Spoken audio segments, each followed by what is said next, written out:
നമ്മൾ ഭഗവാനെ അല്ലെങ്കിൽ എന്താ പറയുക സജ്ജനങ്ങളെ സേവിക്കുമ്പോഴാണ് ഉണ്ടാവുന്നത്. അപ്പോൾ ഇത് കേൾക്കുന്നവരെല്ലാവരും ഒരു ഭഗവാൻ ഏതെങ്കിലും ഒരു നാമം ഒന്ന് ടൈപ്പ് ചെയ്തിടുക. കാരണം എന്താണ്, ഇത് കാണുന്ന ആൾക്കാരുടെ ഉള്ളിലേക്ക് ഒരു നിമിഷം അവർ ഭഗവാനെ കുറിച്ച് ചിന്തിക്കും.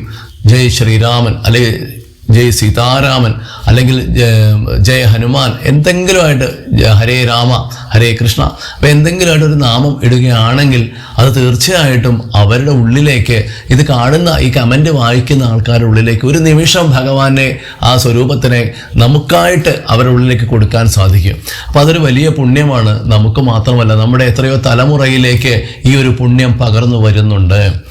അപ്പോൾ അങ്ങനെ ആ ശബരി മാതാവ് അവിടുന്ന് ആ ഭഗവാനെ എങ്ങനെയാണ് സേവിക്കേണ്ടത്, ഭഗവാൻ ഇതെല്ലാം പറയുകയാണ്, പറഞ്ഞു കൊടുത്തു. മറ്റൊന്നും ആവശ്യമില്ല, കുലമോ ജാതിയോ ഇതൊന്നുമല്ല പ്രശ്നം, അല്ലെങ്കിൽ തപസ്സോ അല്ലെങ്കിൽ ക്ഷേത്രോപവാസമോ ഇതുകൊണ്ടൊന്നും എന്നെ ആർക്കും ലഭിക്കുകയില്ല. എന്നെ കിട്ടണമെന്നുണ്ടെങ്കിൽ അകമഴിഞ്ഞ ഉള്ളിൽ ഭക്തി ഉണ്ടാവണം. ആ ഭക്തി ഉള്ളവർക്ക് മാത്രമേ എന്നെ കിട്ടുകയുള്ളൂ എന്ന് ശബരിയോട് പറയുകയാണ്. അപ്പം അങ്ങനെ ശബരിയോട് പറഞ്ഞ് ആ ശബരിക്ക് മോക്ഷം കൊടുത്തുന്നു. അതിനുശേഷം അതിനു മുമ്പായിട്ട് ശബരി എവിടെയാണ് സീത ഉള്ളതെന്ന് പറഞ്ഞു കൊടുക്കുകയാണ്. അപ്പോൾ ദശകണ്ഠനാണ്, ഈ രാവണനാണ് സീതയെ പിടിച്ചുകൊണ്ട് പോയിട്ടുള്ളത്.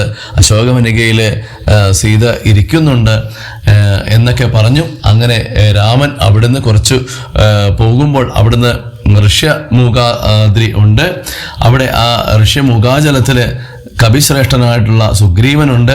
ആ സുഗ്രീവൻ അദ്ദേഹത്തിൻ്റെ ജ്യേഷ്ഠനായിട്ടുള്ള ബാലിയെ പേടിച്ചിട്ട് അവിടെ കഴിയുന്നുണ്ട്. ഋഷ്യമുഖാജലത്തിൽ കഴിയുന്നുണ്ട്. ബാലി അവിടെ എത്തുകയില്ല. കാരണം ബാലിക്ക് അവിടെ എത്തിക്കഴിഞ്ഞാൽ ബാലി മരിച്ചു പോകും. അതുകൊണ്ട് ബാലിയെ പേടിച്ച് ആ സുഗ്രീവൻ അവിടെ പോയി കഴിയുന്നുണ്ട്.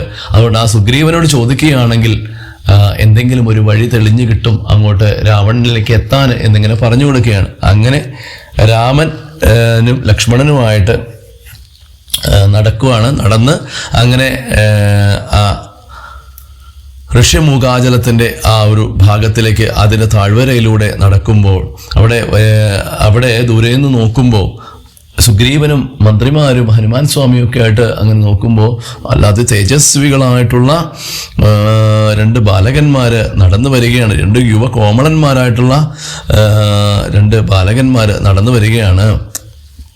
അങ്ങനെ ചോദിക്കുവാണ്, ആരാണെന്ന് ഒന്ന് ചോദിച്ചു വരൂ ഹനുമാൻ എന്ന് പറയുകയാണ്. അപ്പോൾ കണ്ടു കഴിഞ്ഞാൽ തന്നെ വളരെ ധീരന്മാരാണ്, സൂര്യചന്ദ്രന്മാരെ പോലെ തേജസ്വികളാണ് എന്ന് പറയുകയാണ്. ഇനി ഇവര് വരുന്നത് ഇനി എന്താ പറയുക, ഇനി എൻ്റെ ജ്യേഷ്ഠൻ എങ്ങാനും ഇനി ഞാനിവിടെ ഉണ്ടെന്ന് അറിഞ്ഞിട്ട് എന്നെ വന്ന് കൊല്ലാനായിട്ട് എങ്ങാനും ഇവരെ വിടുന്നതാണോ എന്നൊന്നും അറിയുന്നില്ലല്ലോ. അപ്പം ഇവരുടെ ആ ഒരു തേജസ് കൊണ്ട് തന്നെ ആ ദിക്കുകളൊക്കെ വിളങ്ങുകയാണ്, ആ ദിക്കുകളൊക്കെ ജ്വലിക്കുകയാണ്. എന്തായാലും ഇവര് താപസവേഷം ധരിച്ചാണ് വരുന്നത്. പക്ഷേ പിന്നെ സംശയം എന്താണെന്ന് വെച്ച് കഴിഞ്ഞാൽ ഇവരുടെ കയ്യിൽ ചാപവും അസ്ത്രവും എല്ലാം ഉണ്ട്. അതുകൊണ്ട് ഹനുമാനെ അങ്ങൊരു വിപ്രവേഷം, അതായത് ഒരു ബ്രാഹ്മണന്റെ വേഷത്തിൽ അങ്ങ് ചെന്നിട്ട് ഒന്ന് ചോദിച്ചറിയണം, ഇവരോടൊന്ന് ചോദിക്കണം, അങ്ങ് ആരാണെന്നൊന്ന് ചോദിക്കണം, ഇവരാരാണെന്ന് അങ്ങൊന്ന് ചോദിക്കണമെന്ന് പറയാണ്. ഇനി അവര് നല്ല ആൾക്കാരാണെങ്കിൽ നമ്മളോട് കൂടെ കൂട്ടുക. ഇനി അവര് നമ്മളെ ഉപദ്രവിക്കാൻ വരുന്ന ആൾക്കാരാണെങ്കിൽ നിന്റെ കൈകൊണ്ട് തന്നെ അവർ നമ്മുടെ ശത്രുക്കളാണെങ്കിൽ ഹസ്തങ്ങൾ കൊണ്ട് അറിയിച്ചിടൂ നീ നമ്മുടെ ശത്രുക്കളെങ്കിൽ നിന്റെ കൈകൊണ്ട് തന്നെ അതിന് നീ മറുപടി കൊടുത്താൽ മതി ഹനുമാനെ എന്ന് പറയുകയാണ്. അങ്ങനെ ആ കർമ്മസാക്ഷി സുതൻ, കർമ്മസാക്ഷി എന്ന് പറഞ്ഞാൽ ആരാണ്? സൂര്യഭഗവാനാണ്. ആ സൂര്യഭഗവാന്റെ സുതൻ എന്ന് പറഞ്ഞാൽ പുത്രനാണ് ആര്?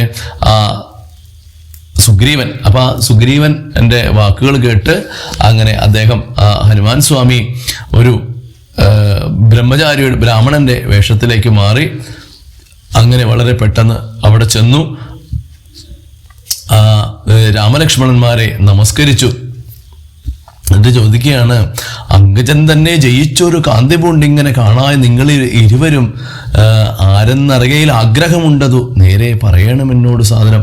ആ ഭഗവാനെ ആ കാമദേവൻ തന്നെ ജയിച്ച ആ ഒരു കാന്തി പൂണ്ട് നിങ്ങൾ ആരാണെന്ന് എന്ന് എന്നോടൊന്ന് പറയുമോ എന്ന് ചോദിക്കുകയാണ്. ദിക്കുകള ആത്മഭാസൈവ ശോഭിക്കും അർക്കനിശാകരന്മാരെന്ന് തോന്നുന്നു. ആ ദിക്കുകളൊക്കെ ഭയങ്കരമായിട്ട് പ്രശോഭിക്കുകയാണ് നിങ്ങളുടെ കാന്തി കൊണ്ട്. കണ്ടാൽ സൂര്യചന്ദ്രന്മാരെ പോലെ തോന്നുന്നു. എന്നിട്ട് പറയാണ്, ത്രൈലോക്യ കർത്തൃഭൂതന്മാർ ഭവാന്മാരെന്നാലോക്യ ചേതസി ഭാതി സദൈവമേ. മൂന്ന് ലോകത്തിൻ്റെയും എന്താ പറയാ കർത്തൃഭൂതന്മാര്, ഇതിൻ്റെ എല്ലാം സൃഷ്ടിച്ചത് നിങ്ങളാണെന്ന് തന്നെ തോന്നുകയാണ്. കണ്ടിട്ട് അത്ര പ്രഭാവമാണ് നിങ്ങളുടെ മുഖത്ത്, അത്ര തേജസ്വികളാണ് നിങ്ങൾ. വിശ്വൈക വീരന്മാരായ യുവാക്കളാം അശ്വിനി ദേവകളോ മറ്റേതന്നെ. ഇനി നിങ്ങൾ അശ്വിനി ദേവന്മാരാണോ? അത്ര അശ്വിനി ദേവന്മാർ വളരെ സുന്ദരന്മാരാണ്. അതോ വിശ്വൈക കാരണഭൂതന്മാരായ വിശ്വരൂപന്മാരാം ഈശ്വരന്മാരോ നിങ്ങൾ? ഇനി ഈ പ്രപഞ്ചത്തിന് മുഴുവൻ കാരണഭൂതന്മാരായിട്ടുള്ള വിശ്വരൂപന്മാരായിട്ടുള്ള ഈ പ്രപഞ്ചത്തിന്റെ രൂപത്തിൽ തന്നെയുള്ള ഈശ്വരന്മാരാണോ നിങ്ങൾ? എനിക്കറിയില്ല, അങ്ങൊന്ന് പറയണം എന്ന് പറയണം. ഇനി എനിക്ക് തോന്നുന്നത് നിങ്ങൾ ഈശ്വരന്മാർ തന്നെയാണ്. മായ കൊണ്ട് ഒരു മനുഷ്യന്റെ രൂപത്തിൽ ഇങ്ങനെ ഒരു ലീല പോലെ, ഒരു കളി പോലെ ഇങ്ങനെ ഈ ഭൂമിയിൽ ഇറങ്ങി സഞ്ചരിക്കുകയാണ്. എന്നിട്ട് പറയാണ്, ഭൂഭാരനാശനാർത്ഥം പരിപാലനത്തിന് ഭക്തനാ മഹീതലെ വന്നു രാജന്യവേഷേണ പിറന്നൊരു പുണ്യപുരുഷൻ പൂർണ്ണ ഗുണവാന്മാർ. അപ്പോൾ നിങ്ങളൊരു ലീല പോലെ ഒരു കണ്ടു കഴിഞ്ഞാൽ നിങ്ങളുടെ മുഖത്ത് എന്താ പറയുക തേജസ്വി കൊണ്ട് നിങ്ങൾ ആ രാജാക്കന്മാരാണെന്ന് തന്നെ തോന്നും. പൂർണ്ണ ഗുണവാന്മാരാണ് നിങ്ങൾ ഈ ഭൂമിയുടെ നാശം, അതായത് ഭൂമിയെ നശിപ്പിക്കുന്ന ദുഷ്ടന്മാരെ ഇല്ലാണ്ടാക്കാനായിട്ട് വന്നതാണെന്ന് കണ്ടാൽ തന്നെ തോന്നുന്നുണ്ട്. പിന്നെ പറയാണ്,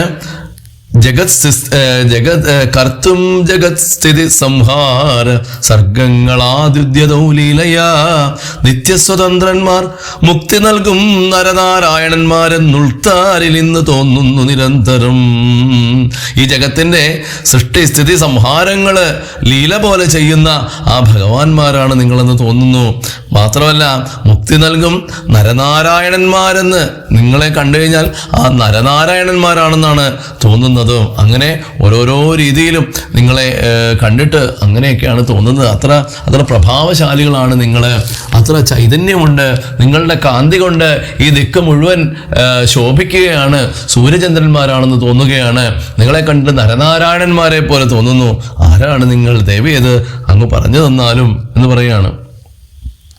അങ്ങനെ ഇങ്ങനെയൊക്കെ പറഞ്ഞ് ഭഗവാൻ തൊഴുത് അങ്ങനെ നിൽക്കുകയാണ്. ഹനുമാൻ സ്വാമിയുടെ ആ ഒരു വിനയം ഭഗവാനെ കണ്ടപ്പോൾ തന്നെ, ഇതൊക്കെയാണ് ഈ ഒരു മുജ്ജന്മത്തിലുള്ള ഒരു എന്താ പറയുക, ഒരു രക്തബന്ധം അല്ലെങ്കിൽ ആ ഒരു അടുപ്പം എന്നൊക്കെ പറയുക, ഒരു ആത്മബന്ധം എന്നൊക്കെ നമ്മൾ പറയുന്നത് അതുകൊണ്ടാണ്. ചിലപ്പോൾ ഒരാളെ കാണുമ്പോൾ പിന്നെ നമുക്ക് ആ ഒരു എന്താ പറയുക ഹൃദയം കൊണ്ടൊരു ബന്ധം, അല്ലേ, ഒരു സാത്വികമായിട്ട് ഒരു ബന്ധം നമുക്ക് ഉണ്ടാവുന്നത് അങ്ങനെയാണ്. അപ്പോൾ അങ്ങനെ ചോദിക്കുകയാണ്. അപ്പം ലക്ഷ്മണനോട് നോക്കി പറയുകയാണ്, രാമൻ പറയുകയാണ്, നോക്കൂ കുട്ടി, സഖേ, കൂട്ടുകാരാ, അല്ലെങ്കിൽ എന്നൊക്കെയാണ് അതിൻ്റെ അർത്ഥം. കുട്ടി, വടിരൂപിണം ലക്ഷ്മണ, വടിരൂപിണനോട് ബ്രാഹ്മണ രൂപത്തിലിരിക്കുന്ന ഇയാളെ ഒന്ന് നോക്കൂ. എത്ര ഭംഗിയായിട്ടാണ് ഇദ്ദേഹം സംസാരിക്കുന്നത്, ഈ ബ്രാഹ്മണൻ സംസാരിക്കുന്നത്.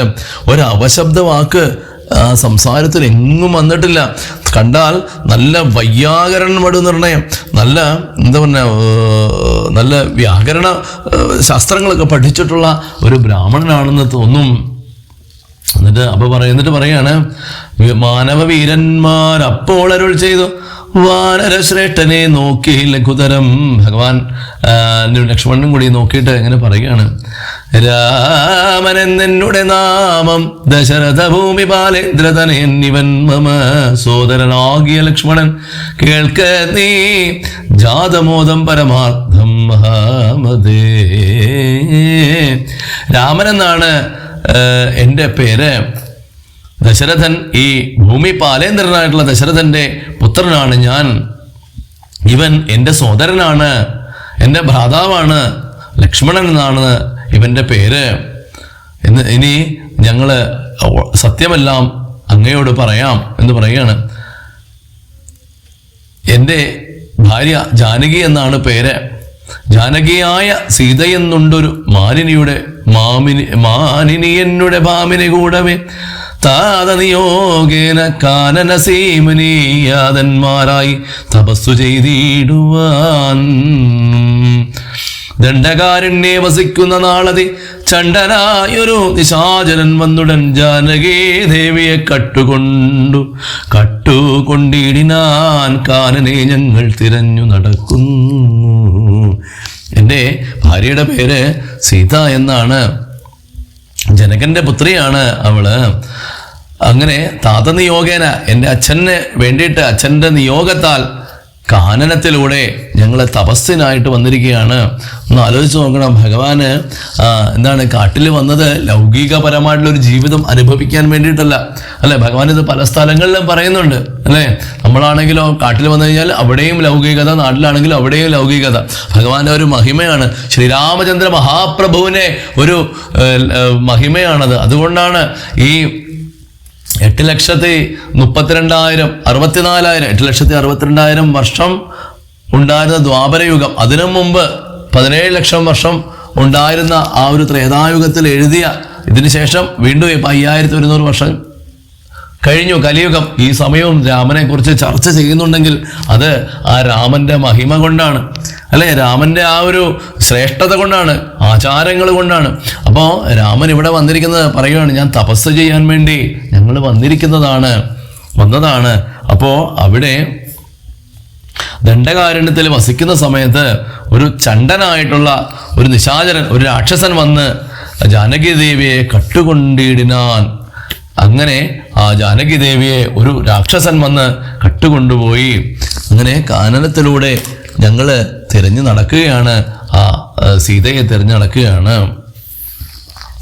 ചൊല്ലിയിടുകെന്നത് കേട്ടൊരു മാരുതി ചൊല്ലിനാൻ കൂപ്പിത്തൊഴുതു കുതൂഹല. അപ്പൊ മാരുതി പറയുകയാണ്, സുഗ്രീവനാകിയ വാനരേന്ദ്രൻ പർവ്വതാഗ്രയെ വസിക്കുന്നത് അത്ര രഘുപതേ. സുഗ്രീവൻ എന്ന് പറയുന്ന ഒരു വാനരേന്ദ്രൻ, ഒരു വാനരന്മാരുടെ ഒരു രാജാവ് പർവ്വതത്തിന്റെ ആ അഗ്രത്തിൽ വസിക്കുന്നു രഘുപതേ. മന്ത്രികളായിട്ട് ഞങ്ങൾ 4 പേരുണ്ട്. ഞങ്ങൾ എപ്പോഴും പിരിയാതെ തന്നെ എപ്പോഴും ഞങ്ങൾ ഒരുമിച്ച് ആ സുഗ്രീവന്റെ കൂടെയുണ്ട്. അഗ്രജനായിട്ടുള്ള, അതായത് ഈ ബാലിയുടെ സുഗ്രീവന്റെ അഗ്രജൻ, അതായത് ബാലി. അങ്ങനെ ആ ബാലി ആട്ടിക്കളഞ്ഞിടുവാൻ, അതായത് അവിടുന്ന് ഓടിച്ചു വിട്ടു തമ്പിയെ എന്ന് പറഞ്ഞാൽ ആരാണ്? അനുജനെ. എന്നിട്ട് എന്ത് ചെയ്തു? ആ സുഗ്രീവനുള്ള പരിഗ്രഹം തന്നെയും അഗ്രജൻ തന്നെ പരിഗ്രഹിച്ചിടുന്നാൻ. അദ്ദേഹത്തിന്റെ ഭാര്യയെ, സുഗ്രീവന്റെ ഭാര്യയെ ആ ജ്യേഷ്ഠനായിട്ടുള്ള ബാലി അവരെയും പരിഗ്രഹിച്ചു എന്ന് പറഞ്ഞാൽ അവരെ കൂടെ കൂട്ടി ഇപ്പം സ്വന്തം ഭാര്യയെ പോലെ അനുജന്റെ ഭാര്യയെ വെച്ച് അനുഭവിച്ചുകൊണ്ടിരിക്കുകയാണ്. എന്നിട്ട് എന്ത് ചെയ്തു? ഋഷ്യമൂകാചലം സങ്കേതമായി വന്ന് വിശ്വാസമോടിരിക്കുന്ന തർക്കാത്മജൻ ഞാനവൻ തന്നെ ഭൃത്യനായുള്ളൊരു വാനരൻ വായുധനയൻ മാമതേ. അപ്പോ അതുകൊണ്ട് അദ്ദേഹത്തിന്റെ മുമ്പിൽ ചെന്ന് കഴിഞ്ഞാൽ, ബാലിയുടെ മുമ്പിൽ ചെന്ന് കഴിഞ്ഞാൽ സുഗ്രീവനെ വധിക്കും. അതുകൊണ്ട് ആ സുഗ്രീവനെ പേടിച്ച് ഈ ഋഷ്യമൂകാചലത്തില് വന്നിരിക്കുകയാണ്. അതായത് ഇങ്ങോട്ട് ബാലി വരില്ല. അതുകൊണ്ട് ഇവിടെ വന്നിട്ട് വിശ്വാസത്തോടു കൂടി ഇവിടെ ഇരിക്കുകയാണ് ഭഗവാനെ എന്ന് പറയാണ്. ഞാൻ അവൻ്റെ ഒരു ഭൃത്യനാണ്. എൻ്റെ പേര് ഞാൻ വായുതനയനാണ്. എൻ്റെ പേര് ഹനുമാൻ എന്നാണ്. ഞാൻ അഞ്ജനയുടെ പുത്രനാണ്. ഹനുമാൻ അഞ്ജനാത്മജൻ നാമയം തീർന്നു രക്ഷിച്ചു കൊള്ളേണമേ. എന്ത് ഭഗവാൻ ആ ഒരു അതാണ് നമ്മളെ ഒരാളെ കണ്ട് മനസ്സിലാക്കണം എന്ന് പറയുന്നത്. ആ ഒരു സംസാരത്തിൽ നിന്ന് തന്നെ കണ്ട് ഹനുമാൻ എത്ര ശക്തനാണ്. ഹനുമാൻ സ്വാമി അല്ലേ, ആ ഭഗവാൻ സാക്ഷാൽ പരമേശ്വരന്റെ അവതാരമാണ്. എന്നിട്ട് കൂടി അത്ര ശക്തനായിട്ട് കൂടി ആ ഭഗവാനെ കണ്ടത് തിരിച്ചറിയാനുള്ളൊരു ഒരു എന്താ പറയുക, ആ ഒരു ഭാഗ്യം, ആ ഒരു ശ്രേഷ്ഠത അദ്ദേഹത്തിനുണ്ട്. അതുകൊണ്ടാണ് രക്ഷിച്ചു കൊള്ളേണമേ. സുഗ്രീവനോട് സഖ്യം ഭവാനുണ്ടെങ്കിൽ നിഗ്രഹിക്കാം ഇരുവർക്കും അരികളെ. അതുകൊണ്ട് സുഗ്രീവനോട് അങ്ങ് സഖ്യം ചെയ്യുകയാണെങ്കിൽ 2 പേർക്കും പരസ്പരം ആ ശത്രുക്കളെയൊക്കെ നിഗ്രഹിക്കാമല്ലോ. അതുകൊണ്ട് നമുക്ക് അതിനുള്ള കാര്യങ്ങളൊക്കെ ചെയ്യാം. യുദ്ധം തിരുമനസ്സിങ്കലെഴുന്നള്ളു കുൾത്താപമെല്ലാം അകലും ദയാനിധേ എന്നുണർത്തിച്ചു നിജാകൃതി കൈക്കൊണ്ടു നിന്നു തിരുമുമ്പിൽ മാറുമാരുതേ. അപ്പൊ പറയുകയാണ്, അങ്ങ് ഒരു കാര്യം ചെയ്തോളൂ, എൻ്റെ സ്കന്ധത്തിൽ, അതായത് എൻ്റെ തോളിലേക്ക് നിങ്ങൾ രണ്ടുപേരും കയറിക്കോളൂ.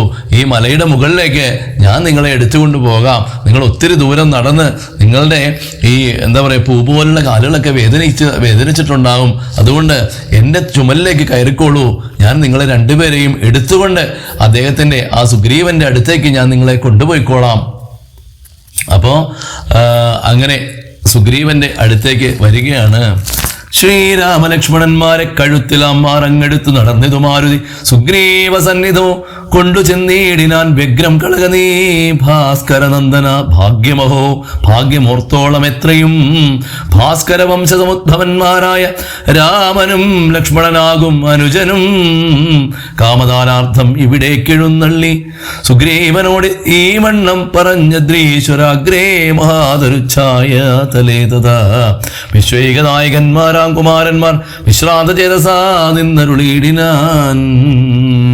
അങ്ങനെ ആ ശ്രീരാമചന്ദ്രനെയും ലക്ഷ്മണസ്വാമിയെയും കഴുത്തിലെടുത്തുകൊണ്ട് ആ സുഗ്രീവന്റെ സന്നിധിയിൽ കൊണ്ടുപോയി നിർത്തിയിട്ട് പറയുകയാണ്, അല്ലയോ ഭാസ്കരനന്ദന, അല്ലയോ സൂര്യപുത്ര, മഹാഭാഗ്യമാണ്, അങ്ങയുടെ ഭാഗ്യമാണ്. കാരണം എന്താണ്? ഭാസ്കര വംശ സമുദ്ഭവന്മാരായിട്ടുള്ള ആ സൂര്യവംശത്തിൽ തന്നെ, ഭാസ്കരവംശ സമുദ്ഭവൻ എന്ന് പറഞ്ഞാൽ സൂര്യവംശത്തിൽ തന്നെ ജനിച്ചവരായിട്ടുള്ള ഈ രാമനും ലക്ഷ്മണനും അങ്ങയുടെ ആഗ്രഹങ്ങളെല്ലാം സാധിപ്പിക്കാൻ വേണ്ടിയിട്ടാണ് ഇപ്പോൾ ഇവിടെ ഇങ്ങോട്ട് എഴുന്നള്ളിയത്. അത് അങ്ങയുടെ ഭാഗ്യമായിട്ട് കരുതണം. ഇവര് വിശ്വൈക നായകന്മാരാം കുമാരന്മാർ. ഇവര് ഈ വിശ്വത്തിന്റെ മുഴുവൻ നായകന്മാരാണ്, ഈ പ്രപഞ്ചത്തിന് മുഴുവൻ നായകന്മാരാണ് ഈ കുമാരന്മാര്. എന്നിട്ട് പറയുകയാണ്, വാദാത്മജൻ പരമാനന്ദം ഉൾക്കൊണ്ട് നീതിയോടർക്കാത്മജനോട് ചൊല്ലിയിടിനാൻ. എന്നിട്ട് പറയാണ്, നീ ഇനി പേടിക്കൊന്നും വേണ്ട സുഗ്രീവ. ഇവര് ഈ ശ്രീരാമ ലക്ഷ്മണന്മാര് ഇവിടെ നിന്റെ കൂടെയുണ്ട്. ഇനി നീ ആരെയും പേടിക്കണ്ട. ഇനി നിനക്ക് ഒരു ശത്രുക്കളും ഇനി നിന്റെ മുമ്പിൽ പോലും വരാൻ ധൈര്യമുണ്ടാവുകയില്ല. അത്ര കാന്തിയല്ലേ ഇവർക്ക്, അത്ര തേജസ്സല്ലേ, അത്ര വിശ്വേക നായകന്മാരാണ് ഇവര്. അതിനുള്ള കരുത്ത് ഇവർക്കുണ്ട് എന്ന് പറയുകയാണ് ഹനുമാൻ സ്വാമി. ശ്രീരാമലക്ഷ്മണന്മാരെഴുന്നള്ളിയതാരെയും പേടിക്കവേണ്ട ഭവാനിനി വേഗേന ചെന്നു വന്ദിച്ചു സഖ്യം ചെയ്തു ഭാഗവത പ്രിയനായി വസിച്ചിടുക. അതുകൊണ്ട് വേഗം നീ ഭഗവാനുമായിട്ട് സഖ്യം ചെയ്യുക എന്ന് പറയുകയാണ്. പ്രീതനായ ഒരു സുഗ്രീവനും അന്നേരം ആദരപൂർവം ഉദ്ധായ സംഭ്രമം, വളരെ ആദരവോടുകൂടി ആ സുഗ്രീവൻ അന്നേരം ആ സമയത്ത് എഴുന്നേറ്റ് വന്ന് ഭഗവാനെ കൈതൊഴുതു പിടിച്ചു. അങ്ങനെ അവർ തമ്മിൽ സംസാരിച്ചു. മുട്ടേ ചവനിയിലിട്ടാലത് നേരം ഇഷ്ടനാമാരുതി ലക്ഷ്മണനോട്. അപ്പൊ അവിടുന്ന് എന്താ പറയാ, തീ കൂട്ടാനുള്ള കാര്യങ്ങളൊക്കെ ഹനുമാൻ സ്വാമി അവിടെ ഒരുക്കി. കണ്ടു സൗമിത്ര സുഗ്രീവനും പുഷ്ടമോദാൽ ഒടിച്ചിട്ടൊള്ളിയിടിനാൻ. അങ്ങനെ ആ മിത്രാത്മജനോട്, ആ സുഗ്രീവനോട് ലക്ഷ്മണൻ ശ്രീരാമന്റെ വൃത്താന്തങ്ങളും കാര്യങ്ങളും എല്ലാം അറിയിച്ചു. അപ്പോൾ ഇത് കേട്ടപ്പോഴത്തേക്കും ധീരനായിട്ടുള്ള ആ സുഗ്രീവൻ ശ്രീരാമ ഭഗവാനോട് പറയുകയാണ്, നാരീമണിയായ ജാനകി ദേവിയെ ആരാഞ്ഞറിഞ്ഞു തരുന്നുണ്ട് നിർണയം. ആ ജാനകി ദേവി ആരാണെങ്കിലും ശരി, അത് ഞങ്ങള് കണ്ടുപിടിച്ചു തരുന്നുണ്ട്. ശത്രുവിനാശനത്തിനടിയനൊരു മിത്രമായി വേല ചെയ്യാം. തവാജ്ഞാവശാൽ ഏതുമിതു നിരൂപിച്ചു ഖേദിക്കരുത് ആദികളൊക്കെ അകറ്റുവാൻ നിർണയം. അങ്ങയുടെ ശത്രുവിനെ ഇല്ലാണ്ടാക്കാൻ വേണ്ടി, ആ ശത്രുവിന്റെ നാശത്തിന് വേണ്ടിയിട്ട് അങ്ങയുടെ കൂടെ ഞാൻ നിൽക്കാം. രാവണൻ തന്നെ സകുലം വധം ചെയ്തു ദേവിയെയും കൊണ്ടുപോരുന്നതുണ്ട് ഞാൻ. ആ രാവണനെ മുഴുവൻ കുലത്തോടുകൂടി വധിച്ചിട്ട് ദേവിയെ അങ്ങയുടെ കാൽക്കൽ ഞാൻ കൊണ്ടുവയ്ക്കുന്നുണ്ട്. ഞാനൊരവസ്ഥ കണ്ടേൻ ഒരു നാളതു മാനവവീര എന്നിട്ട് പറയുകയാണ്, ഭഗവാനെ ഞാനൊരു കാര്യം കാണിച്ചു തരാം. ഞങ്ങൾ 4 മന്ത്രികളുമായിട്ട് വസിക്കുന്ന കാലം ഒരു ദിവസം പുഷ്കരനേത്രയായ ഒരു തരുണി, ഒരു സുന്ദരിയായിട്ടുള്ള ഒരു സ്ത്രീയെ, പുഷ്കരനേത്ര എന്ന് പറഞ്ഞാൽ ആ താമരക്കണ്ണുകളുള്ള ആ ഒരു തരുണി, ആ ഒരു സുന്ദരിയും പുഷ്കരമാർഗണ ആ ആകാശമാർഗത്തിലൂടെ പോകുന്ന ഒരു സമയത്ത് ഒരു രക്ഷോവരനതും നേരം സുന്ദരി രക്ഷിപ്പതിനാരുമില്ലാഞ്ഞു ദീനയായി രാമരാമേതി മുറയിടുന്നോൾ തവ ഭാമിനി തന്നെ അവളെന്ന ദേവരും. ഒരു സുന്ദരി രക്ഷിക്കാൻ ആരുമില്ലാതെ ദീനയായിട്ട് കരഞ്ഞുകൊണ്ട് രാമ രാമ എന്ന് അലമുറയിട്ട് കരയുന്നുണ്ടായിരുന്നു. അത് എനിക്ക് തോന്നുന്നത് അങ്ങയുടെ ഭാര്യ സീത തന്നെ ആകാൻ സാധ്യതയുണ്ട്. അങ്ങനെ ആ അമ്മ ഞങ്ങള് കണ്ടപ്പോഴത്തേക്കും ഞങ്ങൾ ആ പർവ്വതത്തിന്റെ മുകളിൽ നിൽക്കുന്ന കണ്ടപ്പോഴത്തേക്കും പെട്ടെന്ന് ഉത്തരീയത്തില് പൊതിഞ്ഞിട്ട് ആഭരണങ്ങളെല്ലാം എടുത്ത് ഞങ്ങൾ കാണത്തക്ക രീതിയിൽ താഴത്തേക്ക് ഇട്ടു. ആ ഉത്തരീയത്തിൽ പൊതിഞ്ഞ് ഞാനത് അങ്ങേ കാണിച്ചു തരാം, അങ്ങ് കണ്ടാലും എന്ന് പറയുകയാണ്. ഇത് ജാനകി ദേവിയുടെ ആഭരണങ്ങൾ തന്നെയാണോ എന്ന് അങ്ങ് ഒന്ന് നോക്കൂ എന്ന് പറയുകയാണ്. എന്ന് പറഞ്ഞതെടുത്തു കൊണ്ടുവന്നു മന്നവൻ തിരുമുമ്പിൽ വച്ചേടിനാൻ. അർണോജനേത്രനെടുത്തു നോക്കും നേരം കണ്ണുനീർ തന്നെ കുശലം വിചാരിച്ചു.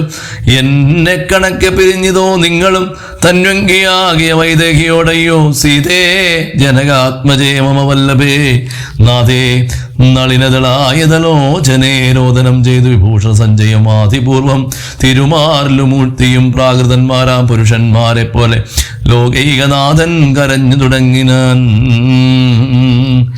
അങ്ങനെ ആ സീതാദേവിയുടെ ആഭരണങ്ങൾ ഭഗവാന്റെ കണ്ണുനീരുകൾ കൊണ്ട് ഭഗവാൻ അത് കാണാൻ സാധിക്കുന്നില്ല.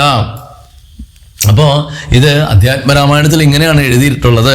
പക്ഷേ വാൽമീകി രാമായണത്തില് വളരെ ഗംഭീരമായിട്ടുള്ള ഒരു രംഗമാണ്, വളരെ വികാരനിർഭരമായിട്ടുള്ള ഒരു രംഗമാണ് ഈ ഭാഗത്തിൽ വരുന്നത്.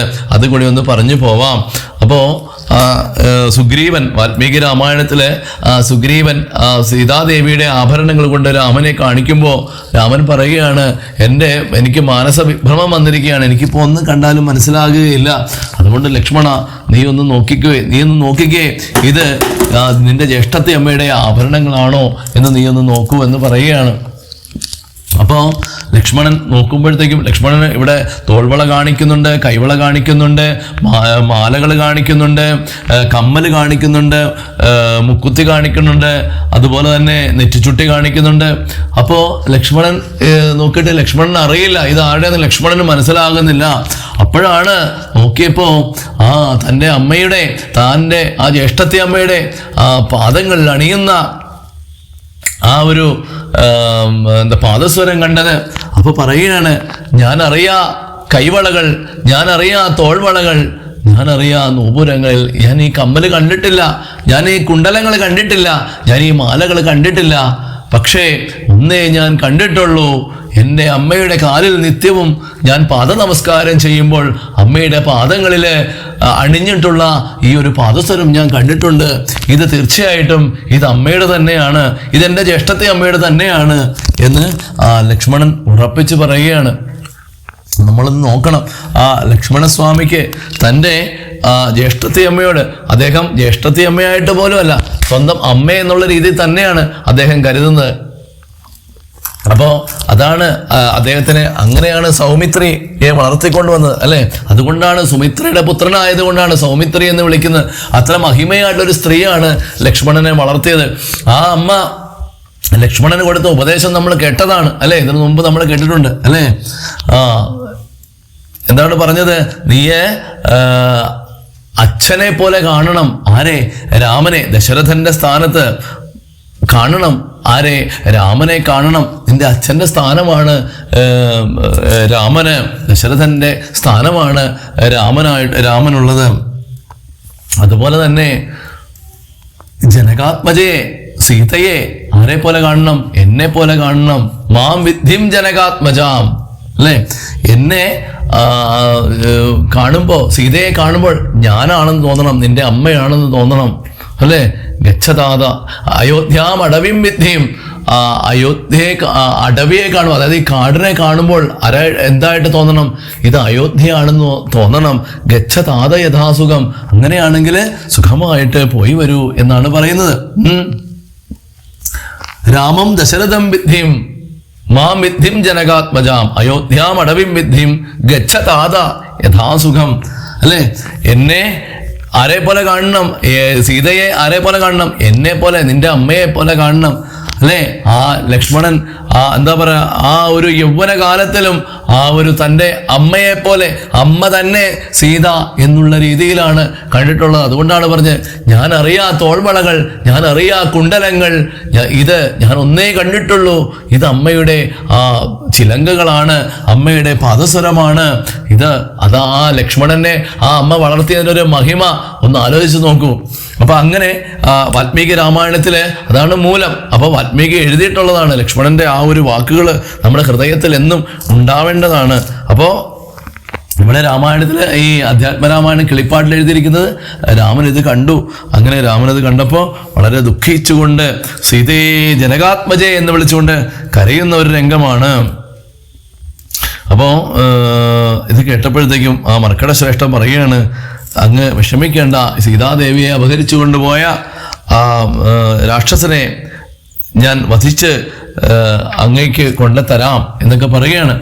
അങ്ങനെ രാവണൻ തന്നെ നിഗ്രഹിച്ചു നൽകിയിടുവാൻ ദേവിയെ കൈക്കൊള്ളുക ധൈര്യം ധരിത്രി പദേ വിഭോ.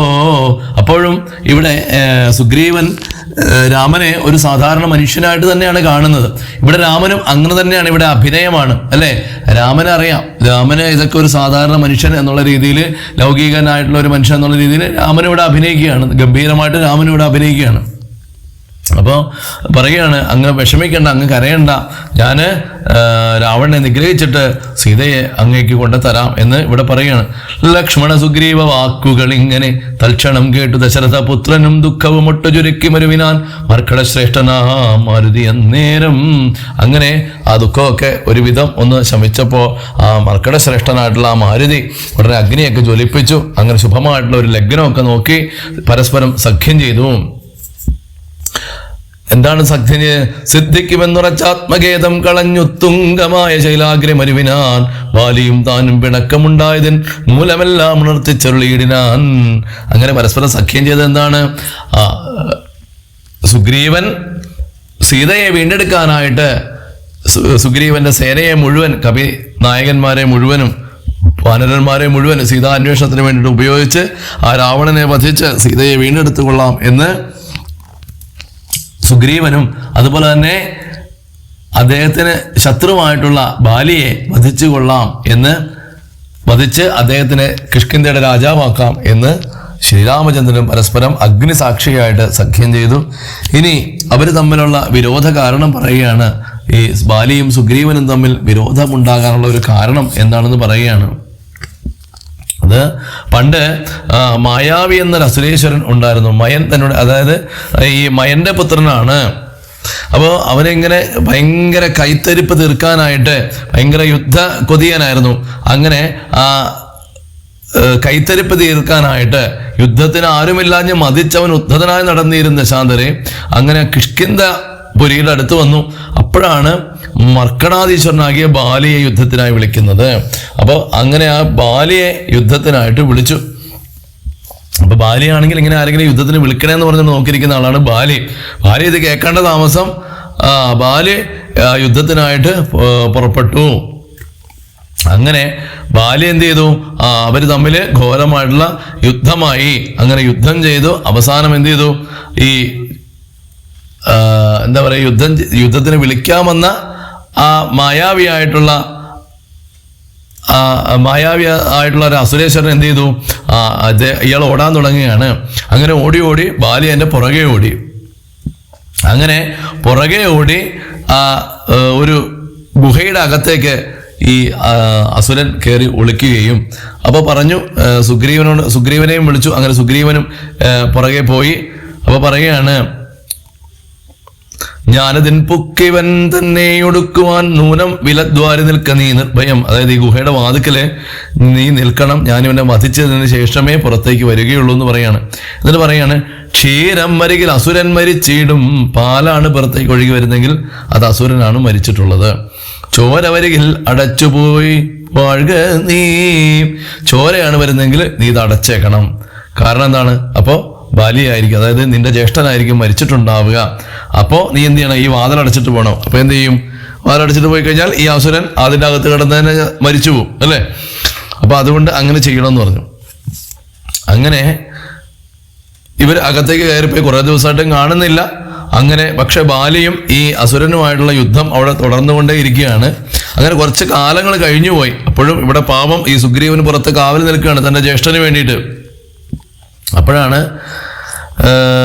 കപീശ്വരൻ വന്നത് ചോര വിലമുഖം തന്നിൽ നിന്ന് എന്നുള്ളിൽ നിന്നു. അതായത് അപ്പോഴാണ് ഈ ഇതിന്റെ പുറത്തേക്ക്, ഈ ഗുഹാദ്വാരത്തിന്റെ പുറത്തേക്ക് ചോര ഒഴുകി വരുന്നത് കണ്ടത്. അപ്പൊ എന്നുള്ളിൽ നിന്ന് വന്നു പരിതാപം. എനിക്കതിപ്പോ വിഷമമുണ്ടായി. കാരണം എന്താണ്, അഗ്രജനെ ഈ മായാവി മഹാസുരൻ നിഗ്രഹിച്ചു എന്ന് ഓർത്തു. അപ്പൊ ജ്യേഷ്ഠൻ പറഞ്ഞിട്ടുണ്ട്, ചോരയാണ് പുറത്തേക്ക് ഒഴുകി വരുന്നതെങ്കിൽ എന്ത് ചെയ്യണം സുഗ്രീവ, നീയെ ഈ വിലദ്വാരം, അതായത് ഈ ഗുഹയുടെ ദ്വാരം ഒരു വലിയൊരു കല്ല് വെച്ച് അടച്ചു കളഞ്ഞേക്കണം എന്ന് പറഞ്ഞിട്ടുണ്ട്. അപ്പൊ ഇദ്ദേഹം എന്ത് ചെയ്തു, ഈ സുഗ്രീവൻ ആ അസുരൻ പുറത്തേക്ക് വരാതെ ആ ഗുഹയിൽ തന്നെ കിടന്ന് മരിക്കാനായിട്ട്, തന്റെ ജ്യേഷ്ഠൻ എന്തായാലും മരിച്ചു, അപ്പൊ അതുകൊണ്ട് ഇനിവനും മരിക്കട്ടെ എന്ന് വിചാരിച്ചിട്ട് ജ്യേഷ്ഠൻ പറഞ്ഞതുപോലെ തന്നെ ആ വിലദ്വാരം അടച്ചു വെച്ചു, ഒരു കല്ലെടുത്ത് വെച്ച് അടച്ചു വെച്ചു. എന്നിട്ട് അദ്ദേഹം തിരിച്ച് അവിടെ ചെന്നപ്പോഴത്തേക്കും, കിഷ്കിന്ധയിൽ ചെന്നപ്പോഴത്തേക്കും, കിഷ്കിന്ധ രാജ്യം വാനരന്മാരുടെ രാജ്യമാണ്. അപ്പോൾ അവിടെ രാജാവ് വേണം. രാജാവില്ലെങ്കിൽ എല്ലാവർക്കും തോന്നിയതുപോലെ ചെയ്യും. മറ്റു രാജാക്കന്മാരൊക്കെ വന്ന് ഇവരെ ആക്രമിക്കുകയും ബന്ധനസ്ഥനാക്കുകയും കൊല്ലുകയൊക്കെ ചെയ്യും. അപ്പോൾ എന്ത് ചെയ്തു, മറ്റു വാനരന്മാരെല്ലാവരും കൂടി സുഗ്രീവനെ അവിടുത്തെ രാജാവായിട്ട് അഭിഷേകം ചെയ്തു. കാരണം നിലവിലുള്ള രാജാവ് മരിച്ചല്ലോ. അപ്പൊ അദ്ദേഹത്തിന്റെ അനുജനായിട്ടുള്ള സുഗ്രീവനെ രാജാവായിട്ട് അങ്ങനെ അഭിഷേകം ചെയ്തു. അങ്ങനെ കുറച്ചു കാലം കഴിഞ്ഞു. അപ്പോഴാണ് ബാലി മഹാബലവാൻ തഥാ ചെന്നിതു കാലം കുറഞ്ഞെന്ന് പിന്നെയും വന്നിതു ബാലി മഹാബലവാൻ തഥാ കല്ലിട്ടു ഞാൻ വിലദ്വാരം അടച്ചത് കൊല്ലുവാനെന്നോർത്തു കോപിച്ചു ബാലിയും കൊല്ലുവാൻ എന്നോടെടുത്തു ഭയേന ഞാൻ എല്ലായിടവും പാഞ്ഞിരിക്കരുതാഞ്ഞെങ്ങും. അതായത് ബാലി പറയുകയാണ്, നീ എന്നെ കൊല്ലാനായിട്ട് മനഃപൂർവ്വം ഈ വിലദ്വാരം, ഈ ഗുഹാമുഖം നീ അടച്ചു വെച്ചതല്ലേ സുഗ്രീവ, നീ മനഃപൂർവ്വം എന്നെ കൊല്ലാൻ ശ്രമിച്ചതല്ലേ എന്ന് ചോദിച്ചുകൊണ്ട് ആ സുഗ്രീവനെ തല്ലുകയാണ്. തല്ലി അടിച്ചു കൊല്ലാനായിട്ട് പോകുമ്പോൾ സുഗ്രീവൻ അവിടുന്ന് എഴുന്നേറ്റ് ഓടുകയാണ്. അപ്പൊ ബാലിക്ക് ഒരു തെറ്റിദ്ധാരണയായിപ്പോയി, തൻ്റെ അനുജൻ തന്നെ കൊല്ലാൻ വേണ്ടിയിട്ടാണ് ഇങ്ങനെ ചെയ്തത്. പക്ഷേ ഇവിടെ മായാവി അതിലുള്ള അസുരൻ ചെയ്തതാണെന്ന് ബാലിക്ക് മനസ്സിലാകുന്നേ ഇല്ല. അങ്ങനെ ധാരാളം സ്ഥലത്ത് ഇദ്ദേഹം പാഞ്ഞു നടക്കുകയാണ്. എവിടെ ചെന്നാലും അവിടെയൊക്കെ ബാലി ഓടിച്ചിട്ട് അടിക്കുകയാണ് ഈ സുഗ്രീവനെ. അപ്പോൾ ഒരു ദിവസം അങ്ങനെയാണ് ഈ ഋഷ്യമുഖാചലത്തെക്കുറിച്ച് അറിയുകയും, അങ്ങനെ ആ ഋഷ്യമുഖാചലത്തിൽ ബാലി വരികയില്ല എന്നറിയുകയും, അങ്ങനെ ഋഷ്യമുഖാചലത്തിൽ വന്ന് താമസിക്കുകയും ചെയ്യുന്നത്. അപ്പം എല്ലാ ദിവസവും ബാലി വന്നിട്ട് ഋഷ്യമുഖാചലത്തിന് താഴെ വന്നിട്ട് സുഗ്രീവനെ കുറെ ചീത്ത വിളിച്ചിട്ട് താഴത്തേക്ക് ഇറങ്ങി വരാൻ പറയും. സുഗ്രീവൻ പോവുകയില്ല പേടിച്ചിട്ട്. കാരണം വെച്ചാൽ പോയി കഴിഞ്ഞാൽ ബാലി വധിക്കും. അതുകൊണ്ട് സുഗ്രീവൻ അതിൻ്റെ മുകളിൽ തന്നെ ഇരിക്കുകയുള്ളൂ. അങ്ങനെ ആ മൂഢനാം ബാലി പരിഗ്രഹിച്ചിട എന്നിട്ട് പറയുകയാണ്, ഋഷ്യമൂകാചലേ വന്നിരുന്നീടാൻ വിശ്വാസമോട് ഞാൻ വിശ്വനാഥ വിഭോ മൂഢനാം ബാലി പരിഗ്രഹിച്ചിടാൻ ആരൂഢരാഗം മമ വല്ലഭ തന്നെയും നാടും നഗരവും ഭക്തിയും എന്നുടെ വീടും പിരിഞ്ഞ് ദുഃഖിച്ചിരിക്കുന്നു ഞാൻ. ഭഗവാനെ, ആ മൂഢനായിട്ടുള്ള ആ ബാലി പരിഗ്രഹിച്ചിരിക്കുന്നത് എൻ്റെ ഭാര്യയാണ്. മമ വല്ലഭയ, അതാണ് എൻ്റെ ഭാര്യയെ തന്നെ ആ ബാലി ഇപ്പോൾ അവൻ്റെ ഭാര്യയായിട്ട് വെച്ച് അനുഭവിക്കുകയാണ്. ഇപ്പോൾ എൻ്റെ നാടും നഗരവും പത്നിയും എല്ലാം പോയി ഭഗവാനെ. അങ്ങനെ ഞാനിപ്പോൾ ഇവിടെ വന്ന് ദുഃഖിച്ചിരിക്കുകയാണ്. അങ്ങയുടെ ആ പങ്കേരുഹം കണ്ടപ്പോഴത്തേക്കും എനിക്ക് ഒരു മനസ്സിനൊരു സുഖമൊക്കെ ഉണ്ടായി, എനിക്കതിൽ സന്തോഷം തോന്നുന്നു. അങ്ങനെ ആ സുഗ്രീവന്റെ വാക്കുകളൊക്കെ കേട്ടപ്പോൾ രാഘവൻ, ആ ശ്രീരാമ ഭഗവാൻ പറയുകയാണ്, ഭഗവാന് ഉള്ളിലൊരു കാരുണ്യം തോന്നി. അവനോട്, ശരി, നിന്റെ പത്നിയെ രാജ്യവും വിത്തവും എല്ലാം മടക്കി തരുവാൻ ഞാൻ സത്യമിതു രാമഭാഷിതം കേവലം പറയാണ്. നിന്റെ തവ ശത്രുവിനെയും നിന്റെ ശത്രുവിനെയും കൊന്നു, പത്നിയും നിന്റെ ഭാര്യയെയും, രാജ്യവും നിന്റെ രാജ്യവും വിത്തവും നിന്റെ ധനവും എല്ലാം മടക്കി തരുവാൻ ഞാൻ സത്യമിതു രാമഭാഷിതം കേവലം, ഇതെല്ലാം ഞാൻ നിനക്ക് തിരിച്ചു നൽകും സുഗ്രീവ. രാമന്റെ ഭാഷിതമാണ്, രാമന്റെ വാക്കാണിത്, ഇതൊരിക്കലും അസത്യമായി വരികയില്ല സുഗ്രീവ എന്ന് പറയുകയാണ്. അപ്പോൾ ഇതൊക്കെ കേട്ടപ്പോഴത്തേക്കും സുഗ്രീവന് വളരെ സന്തോഷമായിട്ട് പറയുകയാണ്, സ്വർലോകനാഥനാഥജനാകിയ ബാലിയേ കൊല്ലുവാനേറ്റം പണിയുണ്ട് നിർണയം. സ്വർഗലോകത്തിൽ പോലും എന്താ പറയാ, സ്വർഗലോകത്തിന്റെ നാഥനായിട്ടുള്ള ആ ഇന്ദ്രന്റെ പുത്രനാണ് ഈ ബാലി. അങ്ങനെയുള്ള ആ ബാലിയെ കൊല്ലണമെങ്കിൽ സാധാരണക്കാരെ കൊണ്ട് സാധിക്കുകയില്ലല്ലോ രാമ എന്ന് പറയുകയാണ്.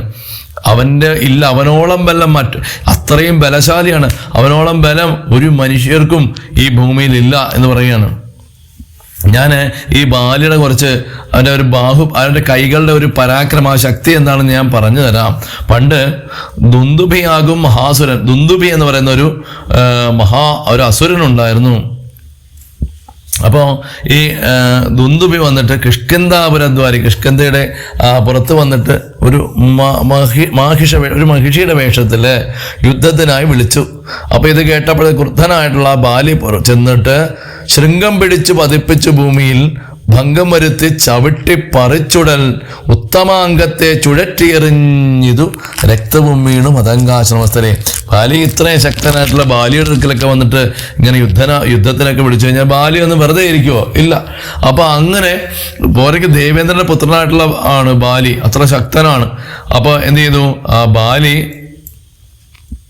ആ ക്രുദ്ധനായിട്ട് ചെന്നിട്ട് അവന്റെ ആ ഒരു കൊമ്പ് പിടിച്ചിട്ട് അത് ഭൂമിയിൽ കുത്തിച്ചിട്ട് ഭൂമിയിലെ നിർത്തി തന്നെ അവനെ ചവിട്ടി പറിച്ച് അവന്റെ ഉത്തമാംഗത, അവന്റെ തലയെ എടുത്തിട്ട് ഇങ്ങനെ പിരിച്ചെടുത്തിട്ട് അപ്പം എന്നിട്ട് എന്ത് ചെയ്തു, ഈ തല എടുത്തിട്ട് ഒറ്റ ഏറെറിഞ്ഞു ഈ ബാലി. ഇത് ചെന്ന് വീണത് മതങ്കാശ്രമ സ്ഥലേ. ആ മതങ്കൻ എന്ന് പറയുന്ന വളരെ ശ്രേഷ്ഠനായിട്ടുള്ള ഒരു സന്യാസി വര്യന്റെ, ഒരു ഋഷി വര്യന്റെ ആശ്രമത്തില് ആണ് ചെന്ന് വീണത്. അപ്പൊ അത്ര ശക്തനാണ് ഈ ബാലി. അപ്പോൾ ആ ആശ്രമദോഷം വരുത്തിയത് കൊണ്ട് ഈ ബാലി ഈ ഋഷ്യമൂകാചലത്തിൽ വരുന്നാകിൽ ബാലിയുടെ തല പൊട്ടിത്തെറിച്ചുടൻ കാലപുരി പോക മദ്വാക്യ ഗൗരവാൽ എന്ന് ശപിച്ചത് കേട്ട് കവീന്ദ്രനും അന്ന് തുടങ്ങി ഇവിടെ വരുകയില്ല ഭഗവാനെ. അപ്പോൾ അത് ചെന്ന് വീണത് ഈ ദുന്ദുഭിയുടെ തല ചെന്ന് വീണത് ഈ മതങ്കന്റെ ആശ്രമത്തിൽ. അവിടെ രക്തമൊക്കെ വീണ് ആശ്രമത്തിന്റെ പവിത്രതയൊക്കെ പോയപ്പോൾ അദ്ദേഹം ബാലിയെ ശപിച്ചു. ബാലി ഈ ഋഷ്യമുഖാചലത്തില് ഇനി കാല് വെച്ച് ചവിട്ടിക്കഴിഞ്ഞാൽ ബാലിയുടെ തല പൊട്ടിത്തെറിച്ച് ബാലി മരിക്കുമെന്ന് ശപിച്ചു. അപ്പൊ അതുകൊണ്ട് ബാലി ഇവിടെ വരില്ല ഭഗവാനെ, ഞാൻ അതുകൊണ്ട് ഇവിടെ സുഖമായിട്ട് വസിക്കുകയാണ്. അപ്പോൾ ആ ദുന്ദുഭിയുടെ തല ഇപ്പോൾ ഒരു വലിയൊരു പർവ്വതം പോലെ അവിടെ കിടക്കുന്നുണ്ട്. ഇതെടുത്ത് എറിഞ്ഞിടുന്ന ശക്തനും ഇതെടുത്ത് ആർക്കാണോ എറിയാൻ പറ്റുന്നത് ആ വ്യക്തിക്ക് മാത്രമേ ഈ കപിവീരനെ ജയിക്കാൻ സാധിക്കുകയുള്ളൂ എന്ന് പറയാണ്, രാമനോട് പറയാണ്. അപ്പോഴും രാമനൊരു ഈശ്വരനാണെന്നുള്ള ഒരു രീതിയിൽ രാമനും കാണിച്ചിട്ടില്ല, എന്താ സുഗ്രീവൻ അത് തോന്നിയിട്ടുമില്ല. അപ്പോൾ ഭഗവാൻ ഒരു പുഞ്ചിരി അടയ്ക്കണ്ടേ, അങ്ങനെ ഭഗവാൻ ചിരിച്ചു. എന്നിട്ട് പറയാണ്, തൻ്റെ ആ തൃക്കാൽ പെരുവിരൽ കൊണ്ടതു തന്നെ എടുത്തുമേൽ പോട്ടെറിഞ്ഞിടിനാൻ ചെന്ന് വീണു ദശയോജന പര്യന്തം. ഭഗവാന്റെ ആ പെരുവിരൽ കൊണ്ടിട്ട് ഇങ്ങനെ ചെറുതായിട്ടൊന്ന് തട്ടിയതേ ഉള്ളൂ. അത് ലോകനാഥന്റെ കാലിന്റെ പെരുവിരലൊന്ന് തൊടേണ്ട ആവശ്യമുണ്ടോ? ഇതൊന്ന് തെറിച്ചു പോകണം. ഭഗവാൻ ചെറുതായിട്ടൊന്ന് ആ പെരുവിരലൊന്ന് തൊട്ടപ്പോഴത്തേക്കും എന്ത് ചെയ്ത്, ഇത് 10 യോജന പര്യന്തം ഇത് പോയി ഈ ദുന്ദുഭിയുടെ തല അവിടെ കിടന്നത് ആ ഒരു അസ്ഥികൂടം ചെന്ന് വീണു. അപ്പോ നന്നെന്ന് പുകഴുന്നവർ നന്നായി തൊഴുതു നിന്നീടിനാൻ. അപ്പോൾ ഇത് കണ്ടപ്പോഴത്തേക്ക് ഒരു പകുതി ഒരു സന്തോഷം തോന്നി. അപ്പൊ എല്ലാവരും വളരെ പുകഴ്ത്തി ഭഗവാനെ സ്തുതിക്കുകയാണ്. വീണ്ടും ചെറിയൊരു സംശയം വീണ്ടും ഉണ്ട് അല്ലെ, ഈശ്വരനെ പരീക്ഷിക്കുകയാണ് ഇവിടെ അർക്കാത്മജൻ അല്ലെ.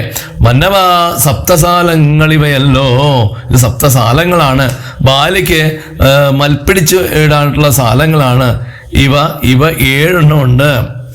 വൃത്രാരിപുത്രൻ പിടിച്ചിളക്കും നേരം പത്രങ്ങളെല്ലാം കൊഴിഞ്ഞു പോവും 7നും. ഇതിന്റെ പത്രങ്ങളൊക്കെ എന്ത് ചെയ്തു, ഈ വൃത്രാരിപുത്രൻ ഈ ബാലി പിടിച്ച് ഇളക്കുമ്പോഴത്തേക്കും ഇതിന്റെ ഇലകളെല്ലാം കൊഴിഞ്ഞു പോകും. അങ്ങനെ ഇത് വട്ടത്തിലാണ് നിൽക്കുന്നത്. ഈ വട്ടത്തിൽ നിൽക്കുന്ന ഇവറ്റെ ഒരമ്പ ചെയ്തു പൊട്ടിക്കിൽ ബാലിയെ കൊല്ലായി വരും ദൃഢം. അടുത്ത പരീക്ഷണം, നമ്മൾ ഈശ്വരന് പരീക്ഷണം കൊടുക്കുകയല്ലേ. എന്താണ്, എൻ്റെ മോൾക്ക് ഡോക്ടറിന് MBBS അഡ്മിഷൻ കിട്ടുകയാണെങ്കിൽ ഞാൻ ഇന്ന വഴിപാട് നടത്താം. ഈശ്വരന് ഒരു പരീക്ഷണം നമ്മൾ അങ്ങോട്ട് ഏൽപ്പിക്കുകയാണ്. അപ്പോൾ എൻ്റെ മകന് ജോലി കിട്ടുകയാണെങ്കിൽ ഞാൻ ഇന്ന വഴിപാട് നടത്താം. ഒരു പരീക്ഷണം നമ്മൾ അങ്ങോട്ട് കൊടുക്കുകയാണ് ഈശ്വരന്, അല്ലേ? അപ്പൊ അതേപോലെ തന്നെ ഇവിടെ സുഗ്രീവനൊരു വിശ്വാസമില്ല, ഇത് ഈശ്വരൻ തന്നെ ആണോ എന്താണോ സംഭവം അറിയില്ല. അപ്പൊ അതുകൊണ്ട് സുഗ്രീവൻ ഭഗവാൻ അങ്ങോട്ട് പരീക്ഷിക്കുകയാണ്. ആദ്യം ഒരു പരീക്ഷണം കൊടുത്ത് ഭഗവാൻ അതിൽ ജയിച്ചു. അപ്പൊ പറയാണ് ഇനി വട്ടത്തില് കുറച്ച് ഇവിടെ സപ്തസാലകൾ നിൽക്കുന്നുണ്ട്, അതിനെ ഒറ്റ അസ്ത്രങ്ങൾ കൊണ്ട് അത് മുഴുവൻ നിലം പരിശാക്കണം, അത് വെട്ടി താഴെ ഇടണം. അങ്ങനെ ഉണ്ടെങ്കിൽ തീർച്ചയായിട്ടും അങ്ങേക്ക് ആ ബാലിയെ വധിക്കാൻ പറ്റുമെന്ന്. അപ്പൊ അത് കേട്ടപ്പോഴത്തേക്കും ഭഗവാൻ എന്ത് ചെയ്തു? ഭഗവാന്റെ ആ ചാപമൊക്കെ അങ്ങോട്ട് കുലച്ച് ഒരു നല്ലൊരു സായകം, ഒരു അസ്ത്രം എടുത്തിട്ട് ഭഗവാൻ ആ അസ്ത്രമൊക്കെ എടുത്തിട്ട് എന്താ പറയുക, അമ്പും വില്ലും ഒക്കെ വെച്ചിട്ട് ഇങ്ങനെ അങ്ങനെ നിൽക്കുന്ന ഒരു ഭാവമുണ്ട്. വളരെ എന്താ പറയുക, വളരെ ഗംഭീരമായിട്ടുള്ളൊരു ഭാവമാണ്. നമ്മളത് ഹൃദയത്തിൽ മനസ്സിലൊന്ന് കണ്ടു നോക്കണം. ഭഗവാൻ ആ അസ്ത്രങ്ങൾ വെച്ചിട്ട് ആ ലക്ഷ്യത്തെ നോക്കി ഭഗവാൻ ഒരു നിപ്പുണ്ട്. ആ ഒരു നിപ്പെന്ന് പറഞ്ഞാൽ ഈ എന്താ പറയുക, ഈ 14 ലോകങ്ങളിലേക്കും ഭഗവാന്റെ ആ ഒരു കാന്തി, ആ ഒരു തേജസ്, ആ ഒരു പ്രൗഢി, ആ ഒരു ചൈതന്യം ഇങ്ങനെ വിളങ്ങി ഇങ്ങനെ അതിനൊരു പ്രഭ ഇങ്ങനെ വിടർന്നിങ്ങനെ പോകും. അതാണ് ആ ഭഗവാൻ ആ വില്ല് ധരിച്ചിട്ട് അസ്ത്രം എടുത്തിട്ട് ആ വില്ലിൽ വെച്ചിട്ട് അമ്പെയ്യാനായിട്ട് അസ്ത്രം പ്രയോഗിക്കാന്നുള്ള രീതിയിൽ ഭഗവാന്റെ ഒരു നിപ്പ്, അത് വളരെ ഗംഭീരമായിട്ടുള്ളൊരു നിപ്പാണത്. അപ്പോൾ എന്നിട്ട് ഭഗവാൻ എന്ത് ചെയ്തു? നേരെ ആ അസ്ത്രം നേരെ ഈ പറഞ്ഞ സാലങ്ങളിലേക്ക് അമ്പ ചെയ്തു. അത് ഉടനെ തന്നെ എന്ത് ചെയ്തു? അതെല്ലാം ഒരുമിച്ച് 7 സാലങ്ങളും പിളർന്ന് പുറപ്പെട്ടു. ശൈലവും ഭൂമിയും ഭേദിച്ച് പിന്നെയും ഈ സാലങ്ങൾ മാത്രമല്ല, ഈ വൃക്ഷങ്ങളെ മാത്രമല്ല അതില്ലാണ്ടാക്കിയത്, പിന്നെ എന്ത് ചെയ്തു? അവിടെ ഒരു പർവ്വതം തുളച്ച് അതിൻ്റെ അപ്പുറത്ത് ഭൂമിയും ഭേദിച്ച് പിന്നെയും ബാണം ജ്വലിച്ചു. തിരിഞ്ഞു വന്നാശുതൻ തുണീരമമ്പോട് ബുക്കോരനന്തരം. അപ്പോൾ ആ ഭഗവാന്റെ അസ്ത്രത്തിന്റെ ആ ഒരു ശക്തി ഒന്ന് ആലോചിച്ച് നോക്കിയേ. ഈ 7 സാലങ്ങളും പിന്നെ ആ പർവ്വതവും തുളച്ചിട്ട് അവസാനം ഭൂമി മുഴുവൻ പോയിട്ട് പാതാളത്തിൽ പോയിട്ട് തിരികെ വന്നിട്ട് ആ ഭഗവാന്റെ അവനാഴിയിൽ വന്ന് ഈ അസ്ത്രം ഇരുന്നു. ഇതൊക്കെ കണ്ടിട്ട് ആ ഭാനുതനയൻ, അതായത് ആ സുഗ്രീവന് വളരെ എന്താ പറയുക ആശ്ചര്യമാണ് ഉണ്ടായത്. കൈകൂപ്പി തൊഴുത് ചൊല്ലുവാണ്, സാക്ഷാൽ ജഗന്നാഥനാം പരമാത്മാവും സാക്ഷിഭൂതൻ നിൻ തിരുവടി നിർണയം പണ്ടു ഞാൻ ചെയ്തൊരു പുണ്യഫലോദയം കൊണ്ടു കാണുവാനും എനിക്ക് യോഗം വന്നു. ഇപ്പോഴാണ് ആ സുഗ്രീവന് മനസ്സിലായത്, ഇത് സാധാരണക്കാരാണ്, ഒരു മനുഷ്യനൊന്നുമല്ല, ഇത് സാക്ഷാൽ ജഗന്നാഥനാണ്, സാക്ഷാൽ പരമാത്മാവാണ്, സാക്ഷിഭൂതനാണ്. നിന്തിരുവടി നിർണയം പണ്ട് ഞാൻ ചെയ്ത എന്തോ ഒരു പുണ്യഫലം കൊണ്ടാണ് എനിക്ക് ഭഗവാനെ കാണാനുള്ള യോഗം വന്നത്. നമ്മളും ഏതൊക്കെയോ ജന്മങ്ങളിൽ ചെയ്തിട്ടുള്ള ഒരു പുണ്യത്തിന്റെ ഫലമായിട്ടാണ് ഭഗവാനെ ഒന്ന് കാണാനായിട്ട്, ഭഗവാന്റെ കഥകളൊന്ന് കേൾക്കാനായിട്ട് നമുക്കും സാധിക്കുന്നത്. ജന്മമരണ നിവർത്തി വരുത്തുവാൻ നിർമ്മലന്മാർ ഭജിക്കുന്ന ഭവൽപദം. ഭഗവാനെ സ്തുതിക്കുകയാണ്. ഈ ജനന മരണമാകുന്ന ഈ ഒരു ചക്രത്തിൽ നിന്ന് ഭേദിച്ച് പുറത്ത് കടക്കാനായിട്ട്, ഇതിനൊരു നിവർത്തി വരുത്തുവാനായിട്ട് എല്ലാ നിർമ്മലന്മാരായിട്ടുള്ള പവിത്രന്മാരായിട്ടുള്ള ആൾക്കാര് ഭഗവാനെ അവിടുത്തെ പാദങ്ങളെയല്ലേ ഭജിക്കുന്നത്. മോക്ഷതനായ ഭവാനെ ലഭിക്കയാൽ മോക്ഷമൊഴിഞ്ഞപേക്ഷിക്കുന്നതില്ല ഞാൻ. ഭഗവാനെ മോക്ഷം പ്രദാനം ചെയ്യുന്ന ഈ ഭഗവാനെ എനിക്ക് ലഭിച്ചിട്ട് മോക്ഷമല്ലാതെ ഞാൻ വേറെ എന്താണ് ഭഗവാനെ അവിടുത്തോട് ചോദിക്കേണ്ടത്? പുത്രധാരാർദ്ധരാജ്യാദി സമസ്തവും വ്യർത്ഥമത്രേതവ മായാവിരചിതം. പുത്രനും ദാരം, അതായത് ഭാര്യയും അർത്ഥവും ഈ ധനവും ഈ രാജ്യവും സമസ്തവും, പുത്രനും ഭാര്യയും ധനവും രാജ്യവും എല്ലാം വ്യർത്ഥമത്രേ, ഇതൊക്കെ ഇല്ലാത്തതാണ്. തവ മായാവിരചിതം, ഇതൊക്കെ അങ്ങയുടെ മായ കൊണ്ട് ഉണ്ടെന്നത് പോലെ തോന്നുന്നതാണ്. ആകയാൽ മേ മഹാദേവ, ഭഗവാനെ മഹാദേവ, ദേവേശ, ദേവന്മാരുടെ ഈശ്വര, മറ്റാകാംക്ഷയില്ല ലോകേശ, എനിക്കിനി ഒന്നിനും ആകാംക്ഷയില്ല ലോകേശ, ഈ ലോകത്തിന്റെ ഈശ്വര, പ്രസീതമേ. കണ്ടോ, ഭഗവാന്റെ ഈശ്വരനാണെന്ന് അറിഞ്ഞ സമയത്ത് ആ വിഭീഷണനുണ്ടായ ആ സുഗ്രീവനുണ്ടായ മാറ്റം നോക്കിക്കേ. എനിക്കിനി ഒരാഗ്രഹവുമില്ല. നേരത്തെ എന്താ പറഞ്ഞ, ബാലിയെ വധിക്കണം, രാജ്യം കിട്ടണം, ഭാര്യയെ കിട്ടണം, മക്കളെ കിട്ടണം, ഇതെല്ലാം പറഞ്ഞ ആ സുഗ്രീവൻ പറയുകയാണ്, ഭഗവാനെ ഇത്രയോ ഇതുപോലൊരു ഭഗവാനെ കിട്ടിയിട്ട് മോക്ഷമല്ലാതെ ഞാൻ വേറെ എന്താണ് കൊതിക്കേണ്ടത് ഭഗവാനെ? അതുകൊണ്ട് ഭഗവാൻ എന്നിൽ പ്രസാദിക്കണം. എനിക്ക് ഇതൊക്കെ വെറും മായ കൊണ്ട് തോന്നുന്നതാണ്. ഭാര്യ, പുത്രൻ, രാജ്യം, എന്താണ് പറയുന്നത്, ഇതൊക്കെ വെറും മായയാണ്, ഇതൊക്കെ അങ്ങയുടെ മായയാണ്. അതുകൊണ്ട് എനിക്ക് മോക്ഷം മാത്രമേ ആഗ്രഹമുള്ളൂ എന്ന് പറഞ്ഞ് ഭഗവാനെ സ്തുതിക്കുകയാണ്. അങ്ങനെ മണ്ണിനായൂഴി കുഴിച്ച നേരത്ത് നിധി തന്നെ ലഭിച്ചതോ രഘുപതേ. എൻ്റെ ഭാഗ്യം കൊണ്ടാണ് ഭഗവാനെ, ഞാൻ മണ്ണിനായിട്ട് ഈ ഭൂമി കുഴിച്ചതാണ്. പക്ഷേ എനിക്ക് കിട്ടിയത് സാക്ഷാൽ നിധി തന്നെയാണ്. ആ ഭഗവാനാകുന്ന നിധി തന്നെയാണ് എനിക്ക് കിട്ടിയിട്ടുള്ളത്. ഇത് തന്നെയാണ് നമ്മുടെ ജീവിതത്തിലും. നമ്മൾ എന്താണ് പറയുന്നത്, ഒരു രസം കൊണ്ട്, ഒരു രസത്തിന് വേണ്ടി ഭഗവാനെ ഭജിച്ചു തുടങ്ങിയതാണ് അല്ലേ. അവസാനം എന്താണ്, ആ ഭഗവാൻ ഒരു നിധിയായിട്ട് ഭഗവാൻ നമ്മുടെ ഉള്ളിലേക്ക് പ്രവേശിക്കുകയാണ് അല്ലെ. വെറുതെ കേട്ടു തുടങ്ങിയാണ്, പക്ഷേ അത് വലിയൊരു നിധിയായിട്ട് നമ്മുടെ ഉള്ളിലേക്ക് ഭഗവാൻ പ്രവേശിക്കുകയാണ്. എന്നിട്ട് പറയാണ്, ധർമ്മദാനവ്രത തീർത്ഥതപക്രതു കർമ്മപൂർത്തേഷ്ട്യാദി കൊണ്ടൊരുത്തനും വന്നുകൂടാ ബഹുസംസാരനാശനം. ധർമ്മം കൊണ്ടും ദാനം കൊണ്ടും വ്രതം കൊണ്ടും എന്താ പറയാ, തീർത്ഥസ്നാനങ്ങൾ കൊണ്ടൊന്നും തപസ് കൊണ്ടൊന്നും എന്താ പറയാ, അതുകൊണ്ടൊന്നും ഒരുത്തനും എന്താണ് ഈ സംസാരനാശനം ഉണ്ടാവുകയില്ല. പിന്നെ എന്തുകൊണ്ടാണ് സംസാരനാശനം ഉണ്ടാകുന്നത്? സംസാര നിർണയം ത്വൽപാദഭക്തി കൊണ്ടെന്നേ. ഭഗവാനെ, അവിടുത്തെ പാദപങ്കജത്തിന്റെ ആ ഒരു ഭക്തി കൊണ്ടല്ലാതെ ഈ സംസാരനാശനം ഒരുവനും ഉണ്ടാവുകയില്ല. ത്വൽപാദ പത്മാവലോകനം കേവലമിപ്പോൾ അകപ്പെട്ടതും ത്വൽകൃപാബലം. ഭഗവാനെ, അവിടുത്തെ കൃപ കൊണ്ട് മാത്രമാണ് അവിടുത്തെ പാദപത്മങ്ങളിലെ എനിക്ക് സേവിക്കാനായിട്ട് തോന്നിയത്. അത് അവിടുത്തെ കൃപയാണ്. ഇനി മറ്റുള്ളവർക്ക് തോന്നാത്തത് എന്തുകൊണ്ടാണ്? ഭഗവാൻ അവരോട് കൃപ തോന്നാത്തത് കൊണ്ടാണ്. യാതൊരുത്തന്നു ചിത്തം നിന്തിരുവടി പാദാംബുജത്തിങ്കിൽ ഇളകാതുറയ്ക്കുന്നു.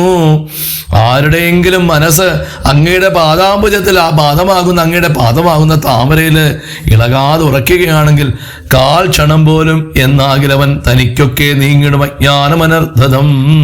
ഒരു കാൽ ക്ഷണം പോലും വേണ്ട, പെട്ടെന്ന് തന്നെ അവന്റെ അജ്ഞാനങ്ങളൊക്കെ നീങ്ങും. ചിത്തം ഭഗവാങ്കൽ ഉറയ്ക്കായെങ്കിലും മതി ഭക്തിയോടെ രാമരാമേതി സന്തരം. ഭഗവാനെ, എൻ്റെ മനസ്സ് ഭഗവാങ്കൽ ഉറയ്ക്കണം. അതിന് ഭക്തിയോടെ ഞാൻ എപ്പോഴും രാമരാമ എന്നുള്ള ആ ഒരു നാമം സാദരം എപ്പോഴും ഇനി മുതൽ ജപിക്കും ഭഗവാനെ. അങ്ങനെ ആ ഭഗവാന്റെ രാമനാമം ജപിക്കുന്നവന് ദുരിതങ്ങൾ വേരറ്റു പോകും. മാത്രമല്ല, ദുരിതങ്ങൾ മാറിയാൽ മാത്രം പോരാ, അവൻ നല്ലവനാവണം, വിശുദ്ധനാവണം, നിർണയം. അപ്പൊ അങ്ങനെ ആ ഭഗവാന്റെ തിരുനാമ കീർത്തനങ്ങള് രാമരാമ എന്ന് ജപിക്കുന്നവന്റെ ഉള്ളില് അവന്റെ ഹൃദയം വിശുദ്ധമാകുന്നു, അവൻ ശുദ്ധനാവുന്നു, അവൻ നല്ലവനാവുന്നു. മദ്യപനെങ്കിലും ബ്രഹ്മജ്ഞനെങ്കിലും സദ്യോ വിമുക്തനാം നാമജപത്തിനാൽ. ഇത് നമുക്കുള്ള ഒരു ഉപദേശമാണ്. ഇനി അവന് മദ്യപാനിയാണെങ്കിലും ശരി, വളരെ മോശമായൊരു സ്വഭാവമാണ് മദ്യപാനം അല്ലേ. അന്ന് അതുള്ളതിൽ ഏറ്റവും മോശമായുള്ള സ്വഭാവമാണ് മദ്യപാനം പറഞ്ഞത്. ഇപ്പോൾ അതിലും വലിയ സംഭവങ്ങളൊക്കെയാണ് ഈ കലിയുഗത്തിലുള്ളത് അല്ലേ. അങ്ങനെ നമുക്ക് പോലും പേര് പറയാൻ പോലും കൊള്ളുകലാത്ത രീതിയിലുള്ള ലഹരി വസ്തുക്കളൊക്കെ എന്താ പറയുക അഴിഞ്ഞാടുന്ന ഒരു കാലത്താണ് നമ്മളിപ്പോൾ ജീവിക്കുന്നത്. അപ്പൊ അന്നത്തിലുള്ള ഏറ്റവും മോശമായത് മദ്യപാനം. അപ്പം മദ്യപനെങ്കിലും ബ്രഹ്മജ്ഞനെങ്കിലും സദ്യോ അവൻ പെട്ടെന്ന്, ബ്രഹ്മജ്ഞൻ എന്ന് പറഞ്ഞാൽ ആ ബ്രാഹ്മണനെ വധിച്ചവനാണെങ്കിലും ശരി, സദ്യോ അവൻ പെട്ടെന്ന് തന്നെ വിമുക്തനാം നാമജപത്തിനാൽ. ഭഗവാന്റെ ആ നാമം ഒന്ന് ജപിച്ചു കഴിഞ്ഞാൽ അവൻ തീർച്ചയായും അവന്റെ എല്ലാ പാപങ്ങളും ഇല്ലാതെയാവും. ശത്രുജയത്തിലും ദാരദുഃഖത്തിനും ചിത്തേ ഒരാഗ്രഹം ഇല്ലെനിക്കേതുമേ. എനിക്ക് ഭഗവാനെ ഇതുണ്ടോ, ഭഗവാനെ കണ്ടപ്പോൾ തന്നെ, ഭഗവാനെ കിട്ടിയപ്പോൾ തന്നെ ആ സുഗ്രീവന് അത് ഭഗവാനാണെന്ന് തിരിച്ചറിവുണ്ടായപ്പോൾ തന്നെ സുഗ്രീവന്റെ ഉള്ളിൽ വന്ന ആ ഒരു പരിഭാഗം, ആ ഒരു മാറ്റം നോക്കുക. ഇപ്പൊ രാജ്യവും വേണ്ട, ഭാര്യവും വേണ്ട, പുത്രനും വേണ്ട, പിന്നെന്താണ്, ഭഗവാനെ മാത്രം മതി അല്ലേ. അത് അദ്ദേഹം തന്നെ പറയണം, എനിക്കിനി ശത്രുജയത്തിലും ദാരസുഖത്തിനും ചിത്തേ ഒരാഗ്രഹം എനിക്കില്ല ഏതുമേ. എന്തിനാണ് സഖ്യം ചെയ്തത്? ഭാര്യയെയും അതുപോലെ രാജ്യത്തെയും ഒക്കെ തിരിച്ചു കിട്ടാൻ വേണ്ടിയാണ് രാമനുമായിട്ട് സഖ്യം ചെയ്തത് അല്ലേ. അപ്പോഴാണ് ഇത് രാമന്റെ ആ ഒരു പ്രഭാവം, രാമൻ ഈശ്വരനാണെന്ന് മനസ്സിലായപ്പോൾ അദ്ദേഹത്തിന്റെ ഉള്ളിൽ എവിടെയോ ഉറങ്ങിക്കിടന്ന ആ ഒരു ഭക്തി അദ്ദേഹത്തിന് അത് ഉണ്ടാവുകയാണ്. അപ്പൊ അദ്ദേഹത്തിന്റെ ആ ഉള്ളിൽ എന്താ പറയാ, ആ ഒരു ആത്മനിർവൃതി ഉണ്ടായി. അപ്പോൾ അദ്ദേഹം പറയുകയാണ്, എനിക്ക് ശത്രുജയവും വേണ്ട, ഭാര്യാസുഖവും വേണ്ട, എനിക്ക് അങ്ങനെ ഒരു ആഗ്രഹവും എൻ്റെ ഉള്ളിൽ അങ്ങനെയുള്ള ആഗ്രഹങ്ങളെല്ലാം പോയി. ഭക്തി ഒഴിഞ്ഞ് മറ്റൊന്നുമേ വേണ്ടിയില്ല ഭഗവാനെ, അങ്ങനെനിക്ക് ഭക്തി തരൂ ഭഗവാനെ. നമ്മളും ഭഗവാനോട് പ്രാർത്ഥിക്കേണ്ടത് അങ്ങനെയാണ്. ഭഗവാനെ എനിക്ക് ഭക്തി തരൂ, മറ്റൊന്നുമേ വേണ്ടിയില്ല. മുക്തി വരുവാൻ മുകുന്ദാദയാനിധേ, ഭഗവാനെ എനിക്ക് മുക്തി വരാനായിട്ട് എനിക്ക് ഭക്തി ഉണ്ടാവണേ ഭഗവാനെ. മുകുന്ദ, മുകുന്ദ എന്ന് പറഞ്ഞാൽ മുക്തിദാനം ചെയ്യുന്നവനാണ് മുകുന്ദൻ. അങ്ങനെ മുകുന്ദ ദയാനിധേ, ഭഗവാന്റെ അത്ര ദയ ഈ പ്രപഞ്ചത്തിൽ ആർക്കുണ്ട് ഭഗവാനെ? ഭഗവാനെ ദയാനിധേ, ത്വൽപാദ ഭക്തിമാർഗോപദേശം കൊണ്ടു മൽപാപമുൽപ്പാടായ ത്രിലോകീപതേ. ഭഗവാനെ അവിടുത്തെ പാദഭക്തി കൊണ്ട്, അവിടുത്തെ പാദഭക്തി കൊണ്ട്, അവിടുത്തെ ഉപദേശം കൊണ്ട് എൻ്റെ പാപമെല്ലാം ഇല്ലാണ്ടാക്കണേ. ത്രിലോകീപതേ, ഈ 3 ലോകത്തിൻ്റെയും പതിയായിട്ടുള്ള ഈശ്വരനായിട്ടുള്ള വിശ്വൈക നായകനായിട്ടുള്ള ഭഗവാനെ, അവിടുത്തെ പാദപത്മങ്ങളിൽ എനിക്ക് നേരായിട്ടുള്ള ഭക്തി ഉണ്ടാകാനുള്ള ഉപദേശങ്ങൾ നൽകണേ ഭഗവാനെ. അങ്ങനെ ത്വൽപാദപത്മാവലോകനം കൊണ്ട് എനിക്ക് ഉൽപ്പന്നമായതോ കേവലജ്ഞാനവും ഭഗവാനെ. അവിടുത്തെ പാദപത്മങ്ങളിലെ അറിയാൻ സാധിച്ചത് കൊണ്ട് എനിക്ക് കുറച്ചൊക്കെ ഒരു അറിവുണ്ടായി. പുത്രധാരാദി സംബന്ധമെല്ലാം, പുത്രനും ഭാര്യയും എല്ലാം തവ ശക്തിയാം മായാ പ്രഭാവം ജഗത്പതേ, അങ്ങയുടെ മായ മാത്രമാണ് ഭഗവാനെ. അങ്ങയുടെ ശക്തിയായുള്ള മായയുടെ പ്രഭാവം കൊണ്ടാണ്. ത്വൽപാദ പങ്കജത്തിങ്കൽ ഉറക്കേണം ഭഗവാനെ, അവിടുത്തെ പാദപങ്കജത്തിങ്കിൽ ഉറക്കണം. എപ്പോഴും ഉൾക്കാമ്പ് എനിക്കൂ, എൻ്റെ ഉൾക്കാമ്പ്, എൻ്റെ ഹൃദയം ഭഗവാനെ രമാപതേ, അവിടുത്തെ പാദപങ്കജത്തെ തന്നെ എപ്പോഴും, അവിടുത്തെ പാദപങ്കജം എൻ്റെ ഹൃദയത്തിൽ എപ്പോഴും ഉണ്ടാവണേ. ത്വന്നാമ സങ്കീർത്തന പ്രിയയാകേണം എന്നുടെ ജിഹ്വാ സദാ നാണമെന്നിയേ. ഭഗവാനെ അവിടുത്തെ നാമസങ്കീർത്തനത്തില് എനിക്ക് എപ്പോഴും പ്രിയമുണ്ടാകണം ഭഗവാനെ. എന്നുടെ ജിഹ്വ സദാ നാണമെന്നിയേ. അല്ലേ, പല ആൾക്കാർക്കും ക്ഷേത്രത്തിൽ പോയിട്ട് 2 നാമം ഉറക്കെ ജപിക്കാൻ പോലും നാണമാണ് അല്ലേ.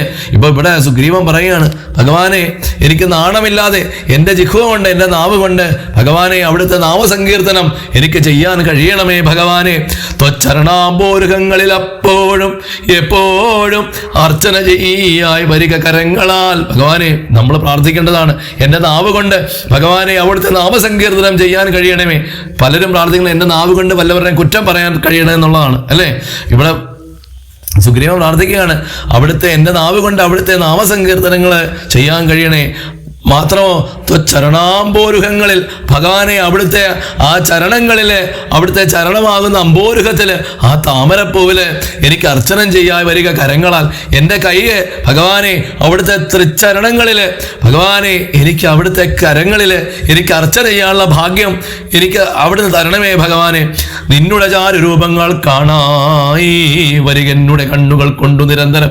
ഭഗവാനെ നിന്റെ രൂപം, നിന്റെ ഈ ചാരുരൂപം, നിന്റെ ഈ സുന്ദരമായിട്ടുള്ള ഈ രൂപം കാണാനുള്ള ഭാഗ്യം എന്നും എൻ്റെ കണ്ണുകൾക്കുണ്ടാകണേ ശ്രീരാമചന്ദ്ര മഹാപ്രഭു. എന്നും ഭഗവാന്റെ ഈ കണ്ണുകൾക്ക്, ഭഗവാന്റെ ഈ രൂപം കാണാനുള്ള ഭാഗ്യം എൻ്റെ കണ്ണുകൾക്ക് എന്നും ആ ഭഗവാന്റെ രൂപം കാണാനുള്ള കാഴ്ച എനിക്ക് നൽകണേ ഭഗവാനെ. കർണങ്ങൾ കൊണ്ടു കേൾക്കായി വരേണം സദാ നിന്നുടെ ചാരുചരിതം ധരാപതേ. ഭഗവാനെ എൻ്റെ കർണങ്ങൾ കൊണ്ട്, എൻ്റെ ചെവികൾ കൊണ്ട് ഭഗവാനെ അവിടുത്തെ കുറിച്ച് കേൾക്കായി വരണേ ഭഗവാനെ. അവിടുത്തെ നാമസങ്കീർത്തനങ്ങൾ കേൾക്കാൻ കഴിയണേ, അതിനു വേണ്ടി ആയിരിക്കണമേ ഭഗവാനെ. എൻ്റെ കർണങ്ങള് ചാരുചരിതം ധരാപതേ, അവിടുത്തെ ചരിതങ്ങള് എനിക്ക് കേൾക്കാൻ കഴിയണേ ഭഗവാനെ. മച്ചരണദ്വയം സഞ്ചരിച്ചിടണം അച്യുത ക്ഷേത്രങ്ങൾ തോറും രഘുപതേ. ഭഗവാനെ എൻ്റെ കാലുകള് ഭഗവാന്റെ ദിവ്യക്ഷേത്രങ്ങളിലേക്ക്, ഭഗവാന്റെ ക്ഷേത്രങ്ങൾ തോറും രഘുപതയെ സഞ്ചരിക്കണം ഭഗവാനെ. മറ്റൊരു സ്ഥലത്തേക്കും എനിക്ക് പോകണ്ട ഭഗവാനെ. എൻ്റെ കാലുകൾ കൊണ്ട് എൻ്റെ ഭഗവാന്റെ അടുത്തേക്ക്, ഭഗവാന്റെ ദിവ്യക്ഷേത്രങ്ങളിലേക്ക് എനിക്ക് പോകാനായിട്ട് സാധിക്കണമേ ഭഗവാനെ. ത്വൽപാദപാംസുതീർത്ഥങ്ങളിൽ ഏൽക്കണം എപ്പോഴും അംഗങ്ങൾ കൊണ്ടു ജഗൽപതേ. ത്വൽപാദവാംസുതീർത്ഥങ്ങൾ, ഭഗവാന്റെ ആ പാദങ്ങളുണ്ടെന്ന ആ പൊടി, അത് തീർത്ഥങ്ങളാകണം എപ്പോഴും. ആർക്ക്? എൻ്റെ അംഗങ്ങൾ കൊണ്ട്, എൻ്റെ അംഗങ്ങൾക്ക് ഭഗവാനെ ജഗത്പതേ ഭക്ത്യാ നമസ്കരിക്കായി വരേണം മുഹുരുത്തമാംഗം കൊണ്ടു നിത്യം ഭവത്പദം. അതായത് ഭക്തിയാ നമസ്കരിക്കായി വരേണം. എനിക്ക് ഭക്തിയോടുകൂടി എപ്പോഴും ഭഗവാനെ നമസ്കരിക്കാനുള്ള ഭാഗ്യം തരണം. മുഹുരുത്തമാംഗം കൊണ്ട് നിത്യ ഭവത്പദം, എൻ്റെ ഉത്തമാംഗം, അതായത് എൻ്റെ ശിരസ്, എൻ്റെ തല കൊണ്ട് എനിക്ക് എപ്പോഴും എൻ്റെ ഭഗവാന്റെ പാതാരവിന്ദങ്ങളിൽ എനിക്ക് നമസ്കരിക്കാനുള്ള ഭാഗ്യം എനിക്ക് തന്നെ നൽകണം ഭഗവാനെ. ഭവത്പദം, ഭഗവാന്റെ പാദത്തില് എൻ്റെ ഉത്തമാംഗം കൊണ്ട് എനിക്ക് എപ്പോഴും നമസ്കരിക്കാനുള്ള ഭാഗ്യം നൽകണേ ഭഗവാനെ. യുദ്ധം പുകഴ്ന്ന സുഗ്രീവനെ രാഘവൻ ചിത്തം കുളിർത്തു പിടിച്ചു പുൽകീടിനാൻ. ഇങ്ങനെ ആ ഭഗവാനെ സ്തുതിച്ചപ്പോൾ ഭഗവാൻ ആ സുഗ്രീവനെ തൻ്റെ ശരീരത്തോട് ചേർത്ത് കെട്ടിപ്പിടിക്കുകയാണ്. അംഗസംഗം കൊണ്ടു കൽമഷം വേരറ്റ മംഗലാത്മാവായ സുഗ്രീവനെത്തതാ. അങ്ങനെ ഭഗവാന്റെ ആ അംഗങ്ങളെ സുഗ്രീവന്റെ ശരീരത്തിൽ ഏറ്റപ്പോഴത്തേക്കും ആ ഭഗവാൻ അങ്ങോട്ട് കെട്ടിപ്പിടിച്ചപ്പോഴത്തേക്കും ആ കൽമഷം, ആ ഉള്ളിലുള്ള ഹൃദയത്തിലുള്ള ആ ദുഃഖങ്ങളൊക്കെ ഇല്ലാണ്ടായി. എന്നിട്ട് മായയാതത്ര മോഹിപ്പിച്ച് തന്നേരം കാര്യസിദ്ധിക്കൂ കരുണാജലനിധി. അങ്ങനെ ആ ഭഗവാൻ ആ സുഗ്രീവനെ ആ മാറോട് ചേർത്ത് പുണർന്നു കഴിഞ്ഞപ്പോൾ സുഗ്രീവന് എന്താ പറയുക, ആ ഉള്ളിലുള്ള കൽമഷമെല്ലാം എല്ലാം അകന്ന് മായയൊക്കെ മോഹിപ്പിച്ചു, അതെല്ലാം ഇല്ലാണ്ടായി എന്നാണ് ആ കരുണാനിധിയായിട്ടുള്ള ആ ഭഗവാന്റെ ആ ഒരു അംഗസ്പർശം, ഭഗവാന്റെ ശരീരത്തിന്റെ അംഗസ്പർശം ഏറ്റപ്പോൾ ആ സുഗ്രീവന്റെ ഉള്ളിലുള്ള എല്ലാ കൽമഷങ്ങളും അകന്ന് സുഗ്രീവൻ ശുദ്ധനായി തീർന്നു എന്നാണ് പറയുന്നത്. ബാക്കി നമുക്ക് അടുത്ത ദിവസം കേൾക്കാം. കുറച്ചുകൂടെ കൂടുതൽ പറയണമെന്നുണ്ടായിരുന്നു, പക്ഷേ ഇത് കുറച്ചുകൂടി സമയം ഇപ്പോൾ ഒത്തിരി അധികരിച്ചു. പക്ഷെ എന്തെങ്കിലും ഭഗവാന്റെ കഥകള്, ഭഗവാന്റെ ആ ഒരു എന്താ പറയുക, വർണ്ണിക്കുന്ന ഭാഗങ്ങൾ കുറച്ച് നീണ്ടുപോയി എന്ന് തോന്നുന്നു. എല്ലാവരും ഭഗവാനെ കുറിച്ചൊരു നാമം നമ്മുടെ കമൻറ്റ് ബോക്സിൽ ടൈപ്പ് ചെയ്ത് ഭഗവാന്റെ ആ ഒരു നാമം എല്ലാവരിലേക്കും എത്താനായിട്ട് പരിശ്രമിക്കട്ടെ. എല്ലാവർക്കും ശ്രീരാമചന്ദ്ര മഹാപ്രഭുവിൻ്റെ അനുഗ്രഹങ്ങൾ ഉണ്ടാവട്ടെ എന്ന് ഹൃദയം നിറഞ്ഞ് പ്രാർത്ഥിക്കുകയാണ്. നമസ്തേ.